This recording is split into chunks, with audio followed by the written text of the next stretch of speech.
Hello hi guys. ఒకటి చెప్పాలనుకుంటున్నా కానీ ఎవరిని ఉద్దేశించి కాదు. నాకు జరుగుతున్నవి అంటే ఒక్కటి మాత్రం చెప్పగలుగుతా, ఎవ్వరు ఎప్పుడు ఎవ్వరికి ఎవ్వరు కాదు. ఎందుకంటే చిన్నప్పటి నుండి పెంచిన అమ్మ నాన్నకి కొన్ని రోజులకి ఆడపిల్లలు దూరం అవుతారు. అదే మధ్యలో ఎవరో వచ్చిన వాళ్ళు లైఫ్ లాంగ్ మనతో ఉంటారని గ్యారంటీ లేదు. కానీ ఆడపిల్లలకు మాత్రం ఒక ధైర్యం ఉండాలి. ఏంటిదంటే నేనంటూ ఒకటి చేసుకొని నా కాళ్ళ మీద నేను బ్రతకాలి అనే ధైర్యం ఉండాలి. ఆ ధైర్యం లేని వాళ్ళు మాత్రం ప్రతి క్షణం ఏడుస్తూనే ఉంటారు.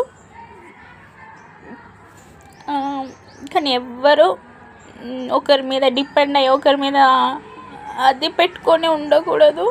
లైఫ్లో చాలా చూస్తారు. ఎప్పుడైనా ఒకరిని ఒక మాట అనే ముందు నువ్వు వెనుకకు చూసుకోవాలి. ఒకసారి నేనేం చేసినా అనని